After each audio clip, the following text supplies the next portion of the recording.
अपनी आज की मुख्य वक्ता से विजिट करूंगा कि वो आपको संबोधित करें। मैं Kalpi Shinde, member of parliament Solapur Maharashtra से आती हूँ। CWC स्पेशल इनवाइटेड हूँ और एक बार MLA भी महाराष्ट्र से रह चुकी हूँ। मैं सबका लखनऊ कांग्रेस कमेटी में स्वागत करती हूँ। यहाँ पे मौजूद मोना जी, मनीष जी और PCC के सारे प्रमुख नेतृत्व, उनका भी स्वागत करती हूँ। सारे जर्नलिस्ट, प्रेस रिपोर्टर्स का भी स्वागत करती हूँ। मैं शुरुआत में कहना चाहती हूँ कि जो 16-17-18 स्पेशल सेशन हुआ पार्लियामेंट में, वो दरअसल महिला आरक्षण के लिए नहीं था। वो सेशन था डिलिमिटेशन बिल पास करवाने का, एक षड्यंत्र था। वो महिला आरक्षण का बिल ही नहीं लाए थे। अगर आपने बिल देखा होगा, जो सारे MPs को सिर्फ एक दिन पहले दिया, वो बिल में कहीं भी महिला आरक्षण का वहां पे उल्लेख नहीं किया गया था। क्योंकि जैसे आप सब जानते हैं, 2023 में महिला आरक्षण बिल पारित हो चुका था और तब हमारे नेता राहुल गांधी जी, हमारे नेता मल्लिकार्जुन खड़गे जी, आदरणीय सोनिया जी ने सत्ताधारी पार्टी को कहा था कि आप जो ये बिल लाए वो 2023 में, उस पर आप 2 कंडीशन क्यों रखे, और वो 2 कंडीशन सेंसस की एक कंडीशन थी और डिलिमिटेशन की एक कंडीशन थी। दरअसल महिला आरक्षण और सेंसस और डिलिमिटेशन का कोई संबंध नहीं है। मैं दोहराना चाहती हूँ, डिलिमिटेशन और सेंसस दोनों का कनेक्शन होगा, लेकिन उनका महिला आरक्षण से कोई संबंध नहीं है।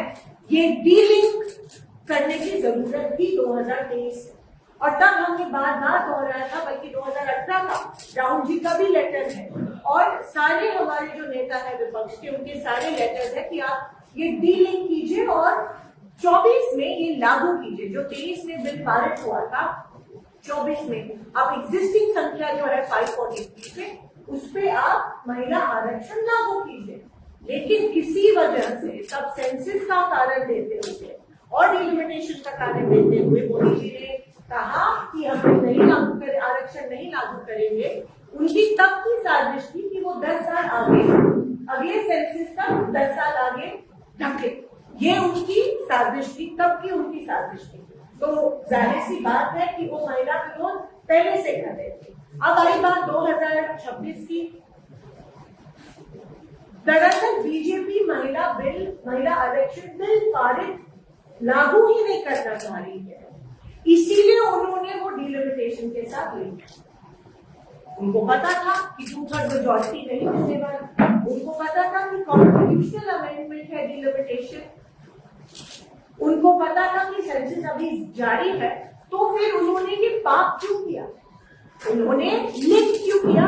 क्योंकि उनका सही चेहरा ये है कि वो महिला बिल, आरक्षण बिल लागू ही नहीं करना चाह रहे थे, इसीलिए उन्होंने जानबूझ के ये लिंक किया।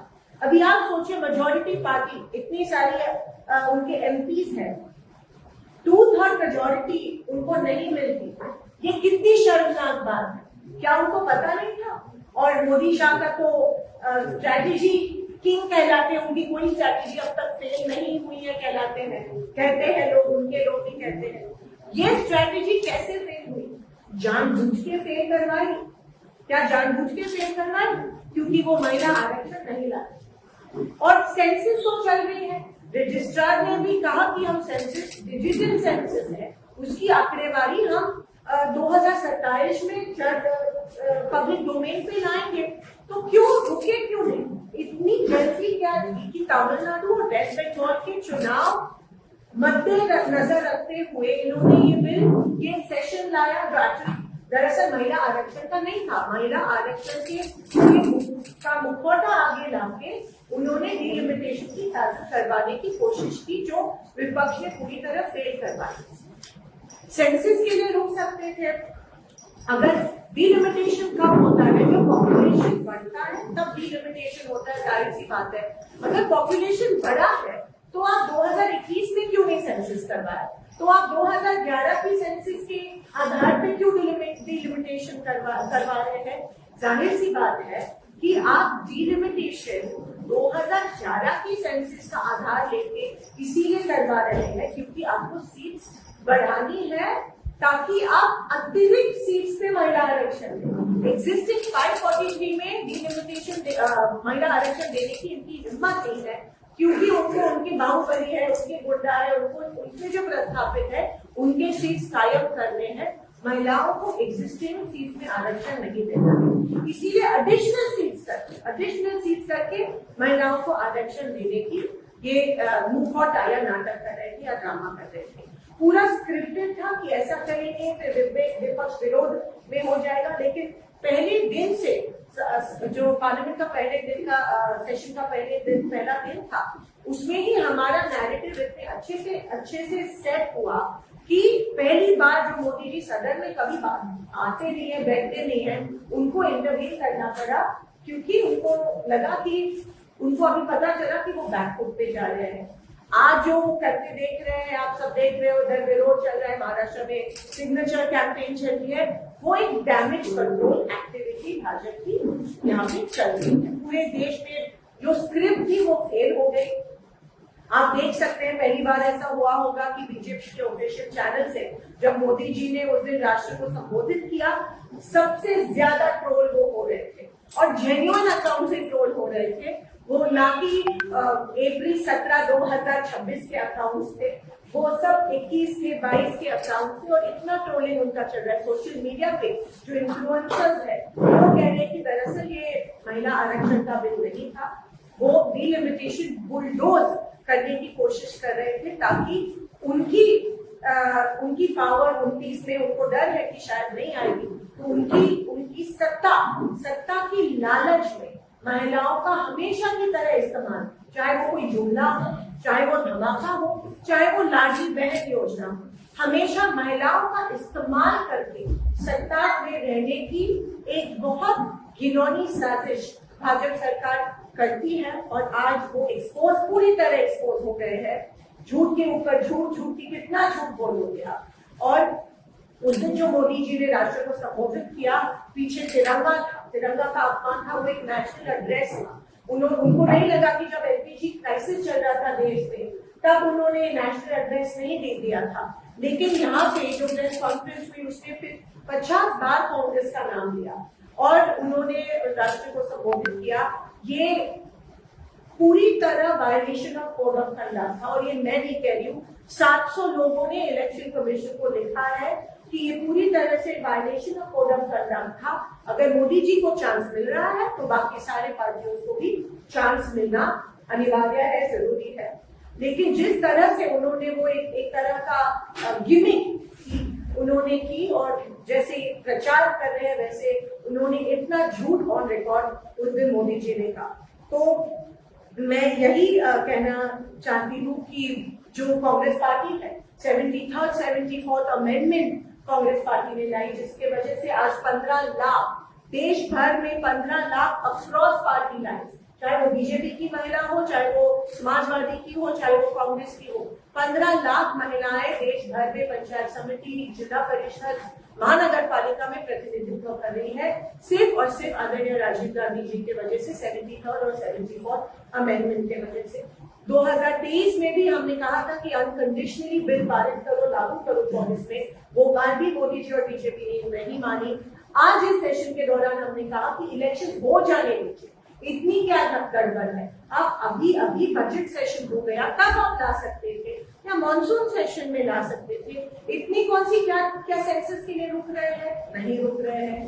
दूसरी कोई बहस होने वाली है? नहीं होने वाली है। महिला बिल के नाम पे हमें डिलिमिटेशन का भी विरोध नहीं है, हम डिलिमिटेशन का विरोध नहीं कर रहे हैं, लेकिन अगर डिलिमिटेशन हो, अगर कॉन्स्टिट्यूशनल अमेंडमेंट हो तो स्टेट्स में भी रैटिफिकेशन करना जरूरी है। क्या स्टेट्स के सीएम से बात हुई है? क्या चर्चा हुई है किसी से? या क्या वुमेन आपने जिनके लिए बिल लाया था वो महिलाओं को ही इस बिल से अलग रखा, महिलाओं के सामने भी बिल लाने की चर्चा करने का वहां पे आपने मौका नहीं दिया। तो जाहिर सी बात है कि ये सेशन डिलिमिटेशन उनकी 29 में सत्ता कायम करने के लिए ये बिल लाया गया और तमिलनाडु और वेस्ट बंगाल के महिलाओं को एक तरह से प्रलोभित करने का काम इस बिल के माध्यम से करने की कोशिश जो ऑपोजिशन ने पूरी तरह डिफीट की 12 साल में, ये पहली जीत है ऑपोजिशन की इंडिया अलायंस की, और ये पहली डिफीट है मोदी सरकार की। वो डैमेज कंट्रोल में है, वो बैकफुट में है, उनकी पूरी साजिश फेल हो गई। मैंने तो ऐसा ही भी सुना कि गृह मंत्री जी और सेक्रेटरी जनरल की बहस हुई क्योंकि वो कुछ अनकॉन्स्टिट्यूशनल करवाना चाह रहे थे। हमें जो कॉपी मिली वो बहुत देर से मिली, देखूं से एक तो बिल की जो पहली कॉपी है वो एक दिन पहले रात को मिली, और जो दूसरे दिन का बिजनेस है वो बहुत देर से मिला क्योंकि वो एज यूजुअल बुलडोज करके अनकॉन्स्टिट्यूशनल करवाना कुछ चाहते थे। ये भी जो है वो संवैधानिक जो ढांचा है, जो सैनिक ढांचा है, उसको पूरी तरह से फेडरल स्ट्रक्चर कोलैप्स करने का ये बिल है। देश की अखंडता को तोड़ने की जो साजिश की जो बिल है, वो हमें गर्व है कि हमने वो बिल डिफीट किया। देश को तोड़ना चाह रहे थे खुद की सत्ता के लिए, लालच के लिए, वो बिल हमने डिफीट किया। तो हमें गर्व है कि हमने ये बिल डिफीट किया। और जो 50% की बात हमेशा गृह मंत्री करते हैं, दरअसल बिल की कॉपी अगर आप पढ़ेंगे तो उसमें सिर्फ इतना कहा गया है कि 543 विल इंक्रीज टू 850, मतलब 815 जो है नॉर्मल और ऊपर से जो 35 है वो यूनियन टेरिटरीज है। लेकिन वो 50% क्योंकि विश्व गुरु को लगा, इसीलिए 50% का आंकड़ा उन्होंने लोगों के कौन सी तरह से कैलकुलेशन होना है, क्या होना है, कोई क्लैरिटी, पारदर्शिता उसमें नहीं थी। बहुत सी चीजें हैं जो एम्बिग्यूअस थी, जिसके ऊपर कोई स्पष्टता नहीं थी, और इसीलिए वो बिल लाना, वो बिल सपोर्ट करना भी बहुत ही अनकॉन्स्टिट्यूशनल हो सकता था, और इसीलिए वो बिल वहाँ पे डिफीट हो गया। हम सब साथ में होंगे और सरकार को 2/3 मेजोरिटी नहीं बची। जो बिल गया है